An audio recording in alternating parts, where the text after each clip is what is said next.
Today we are going to start second paper of LLB second year, Indian Penal Code, IPC भारतीय दंड संहिता 1860. What is IPC?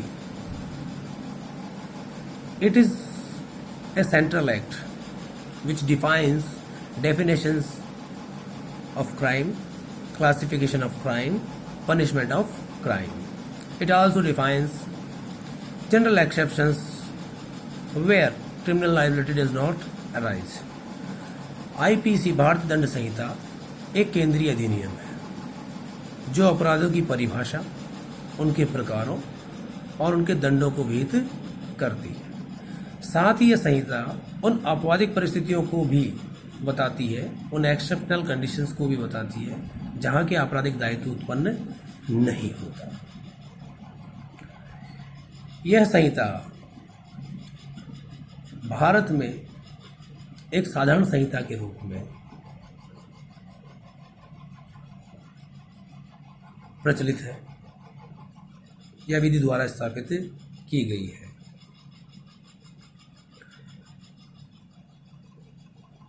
यह कब से लागू हुई, कब इसका निर्माण हुआ, इसकी रूपरेखा क्या थी और इसकी पृष्ठभूमि क्या है. तो जैसा कि बताया 1860 का एक्ट है. भारत में इससे पूर्व 1833 तक किसी प्रकार का कोई कोडिफिकेशन या कोई संहिताकरण नहीं किया गया. सर्वप्रथम 1833 के चार्टर के तहत भारत में कोडिफिकेशन का कार्य शुरू किया गया. इससे पूर्व भारत में विभिन्न रियासतों के तहत न्याय का कार्य रियासतें करती थी, जहां पर अपराध के लिए कोई विशिष्ट परिभाषाएं नहीं थी, न किसी अपराध के लिए कोई विशिष्ट दंड विहित किया गया था. और ज़्यादातर रियासत प्रमुख या राजा न्याय प्रदान करते थे. उस समय अपराधों के लिए कोई विशिष्ट परिभाषा नहीं हुआ करती थी. व्यक्ति को अपराध के बारे में बोलकर बताया जाता था. लेकिन सर्वप्रथम 1833 के पश्चात यहाँ कोडिफिकेशन का कार्य हुआ और कोडिफिकेशन चार्टर आया. उसके तहत 1837 में प्रथम बार भारतीय दंड संहिता की रूपरेखा का प्रारूप तैयार किया गया. इस विधि आयोग की अध्यक्षता थॉमस वी मैकाले द्वारा की गई. इस कोडिफिकेशन के तहत 1860 में भारत दंड संहिता तैयार हुई और दिनांक 6/10/1860 को यह पारित की गई. 1 जनवरी 1962 को यह संहिता भारत में लागू की गई. इस संहिता में जैसा कि बताया गया कि विभिन्न प्रकार के अपराधों का एक जगह संकलन किया गया. उनकी परिभाषाएं भी बताएं, उनके क्लासिफिकेशन, उनके प्रकारों के बारे में भी बताया गया है. साथ ही उनके बारे में दंड के बारे में भी बताया गया है. इस संहिता में 511 सेक्शंस हैं. साथ ही 23 अध्यायों में 23 लेसन्स में डिवाइडेड है.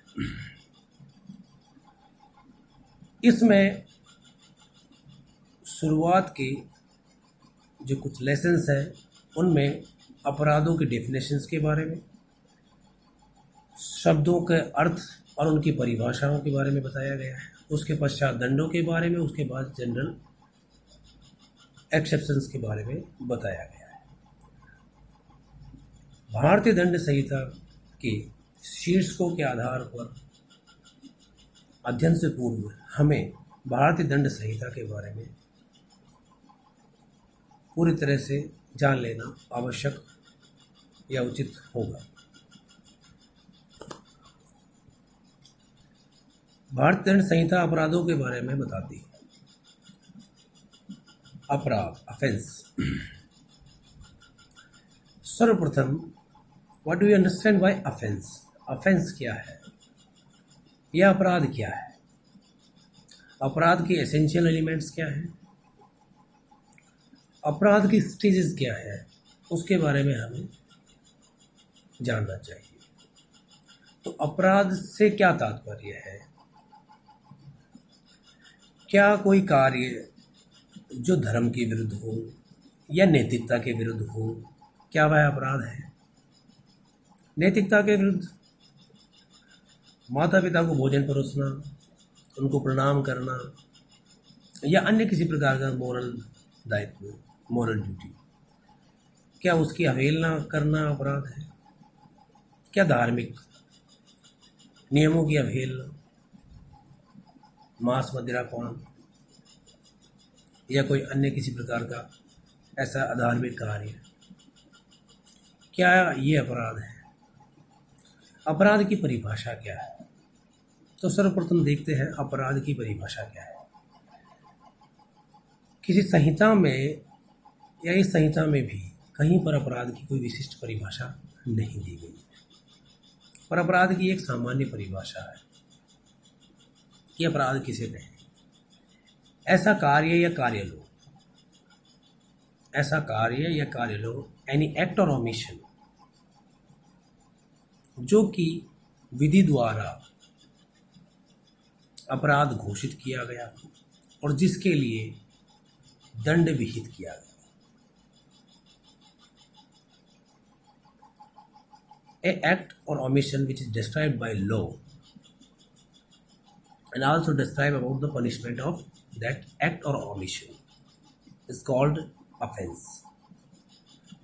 तो ऐसा कार्य या कार्य लो, एक्ट और ओमिशन जो कि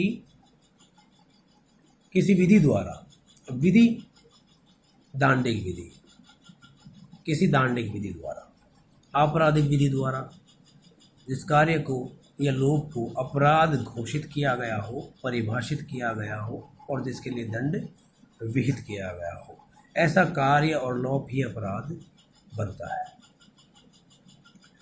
तो नैतिक दायित्व की अवहेलना या नैतिक नियमों की अवहेलना या नैतिकता के विरुद्ध जाके कोई कार्य करना या धर्म के जाके विरुद्ध कोई कार्य करने से आपराधिक दायित्व उत्पन्न नहीं होता है।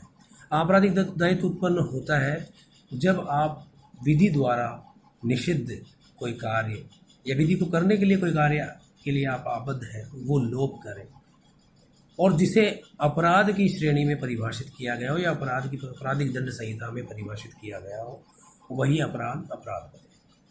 सिविल लायबिलिटी, ऐसा कोई कार्य जो विधि द्वारा प्रोहिबिटेड है या करने के लिए कहा गया है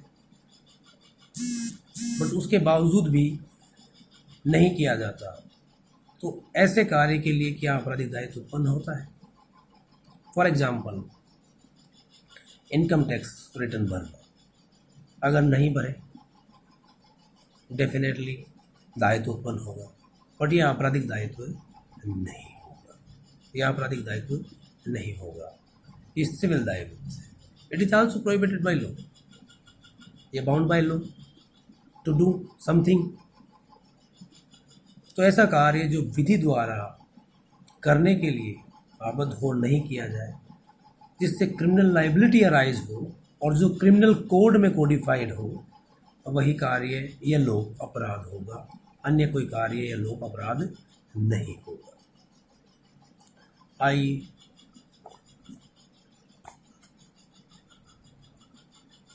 इससे आगे चलते हैं।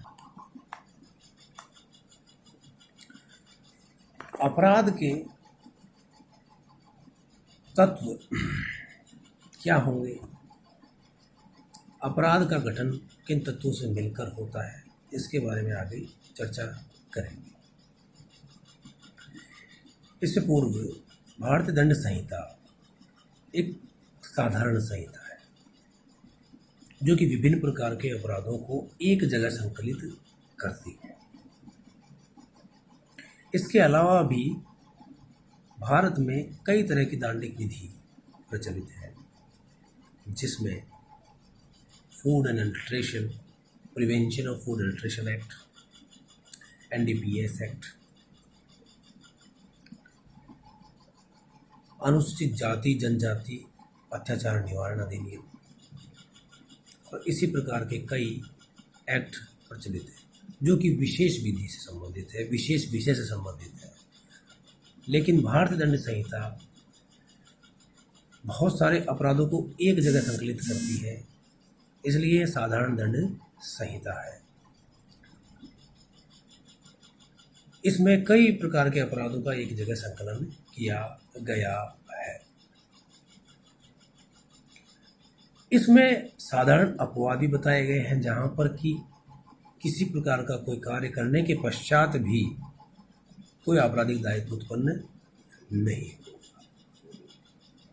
तो भारतीय दंड संहिता को 23 अध्यायों में अलग अलग डिवाइड किया गया है और इसमें 511 मूलतः सेक्शंस है।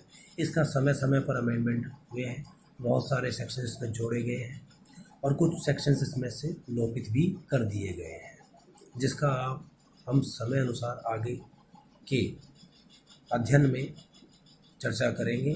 कौन से सेक्शंस लोपित कर दिए गए हैं या ओमिट कर दिए गए हैं और कौन से सेक्शंस अमेंड किए गए हैं, जोड़े गए हैं या ऐड किए गए हैं।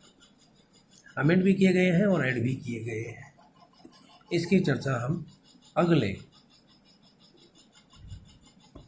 वीडियो में या अगली क्लास में इस पर चर्चा करेंगे। अगला जो टॉपिक है उस पर अपराध की आवश्यकता, तो उसका अगले वीडियो में चर्चा की जाएगी। Okay, thanks.